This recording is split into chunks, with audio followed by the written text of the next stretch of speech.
And now over to something completely different. How it's used. And this time, will you all join in with the speaker? Our revolution, ourselves. For our party, our offer, our plans. Our society, our determination, our clear mandate, always been ours. Notice how that S is sounded when it comes at the end of a phrase. Always been ours. Let's try that now in an exercise. This is a parody of a language course, Teach Yourself Heath, that was issued with the first pressing of this album, Monty Python's previous record, in 1972. And why am I listening to that? Well, I have just purchased this box, Monty Python's Total Rubbish, the complete collection. And it isn't at all rubbish. It's a very nice box and a nice set of records. The original albums in heavyweight, I think it's 180 gram vinyl, with, in many cases, I think, improved sound, although sometimes the flaws of the original tape may be heard, as in the case of the album Another Monty Python Record, when you can hear some sort of echo, like a band echo, that it has rubbed off the previous. Well, it has rubbed off of the original master tape, so you can hear a bit of an echo on it. Not that good, but still, I guess you can't really do anything about it. It is a very ambitious box. It does contain, apart from the original albums, there's a copy of this Monty Python's Tiny Round Black Thing, originally a flexi disc issued in 1974. This is on vinyl, and it's a 45 RPM, although the label says it's 33. Very rare, the original one. This is probably the only record here that I didn't have before, so I was happy to get this. When it comes to the rest, well, of course, we have also. No, sorry. Very nice book, nice pictures, and interesting text about the different albums. When it comes to the vinyl records, I think it's a bit of a pity that the extra material that was issued on CDs some years ago hasn't been included here, but I guess there's no place for it. But it would have been nice with some sort of extra record with extra material. That I would have enjoyed that.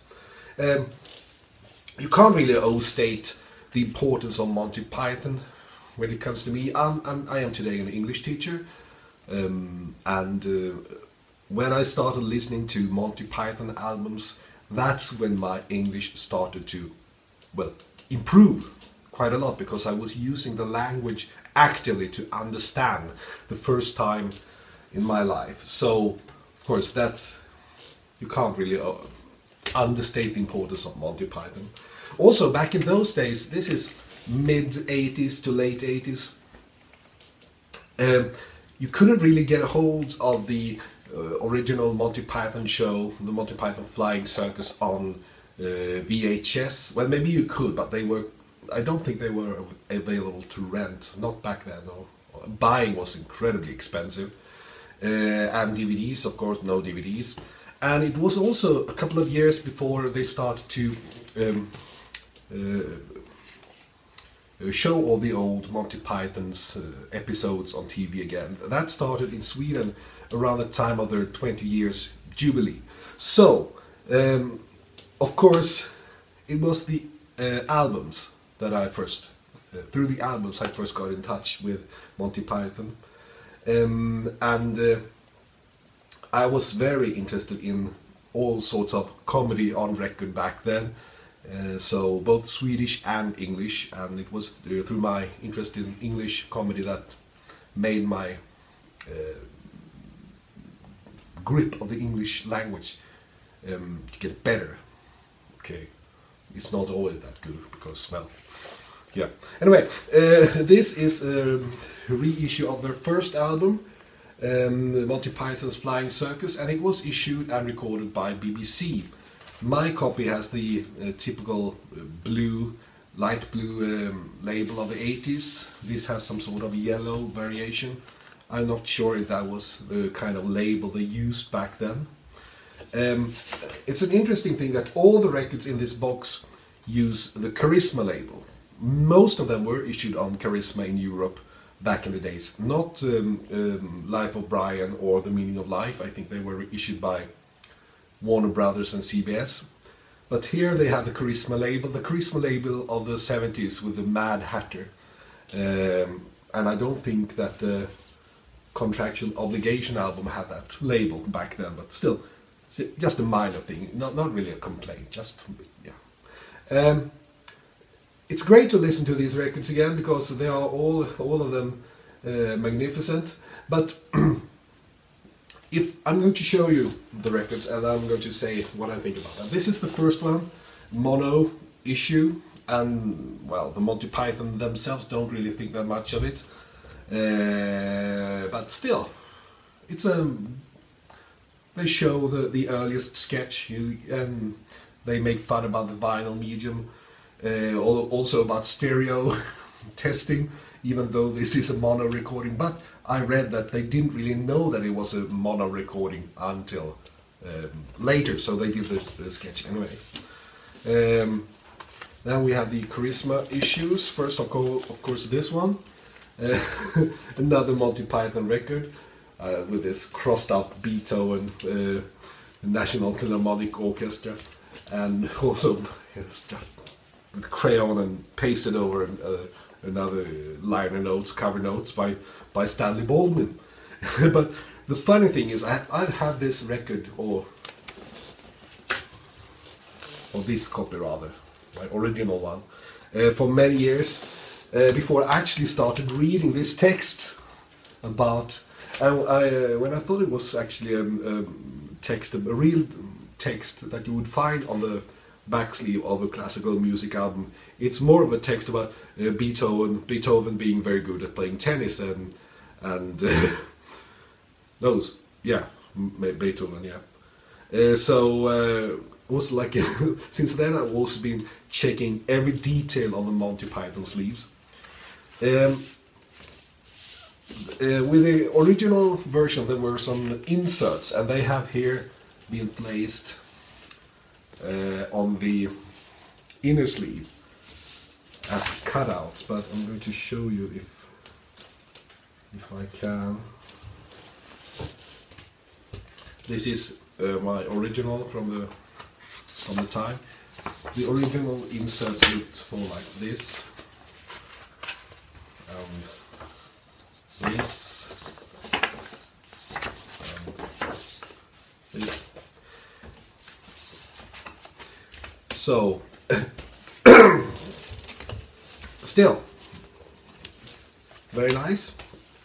Then the previous record, as I told you, the original one had this little flexi disc included, the first edition anyway, or the first pressing. This didn't, but okay, never mind, it's still very good. Not this record, not this one. Matching tie and handkerchief with a concentric groove side here. When I bought this record back in the 1980s, the record store owner, who was a great Monty Python fan himself, told me that there's something really weird about this record, but I'm not going to tell you what it is. And it took some time before I actually, the needle on my record player, found that other concentric, the other groove. So, and when I did, I was really amazed. What? I listened to this record many times. What is this? I've never heard this before. But then, of course, I later found out what it all was about. So, this is a bit. Okay, time for some complaints. It would have been nice to have the real cutout here. I don't have the. I have an American version of the sleeve with the cutouts and everything. This one, and of course, you may know what this looks like with the hanging man. It would have been nice to have that on this issue, but it's probably a matter of costs. And the sleeve probably breaking too easily. This is my favorite, Monty Python's Live at the Drury Lane, their final show at the Drury Lane Theatre.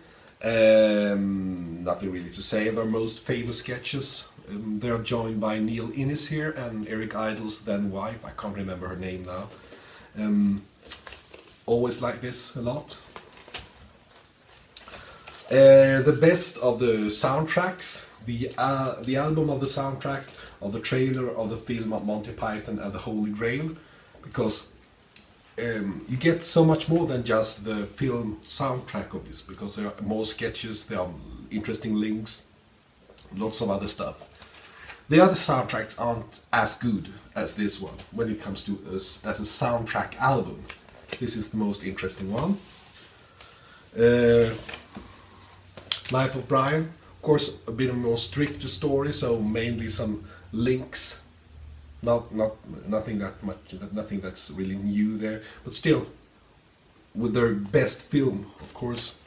And this is on the Charisma label, and the original was on Warner Brothers, or my other copy, my old copy is on Warner Brothers. So it looked a bit weird to see this on the Mad Hatter label.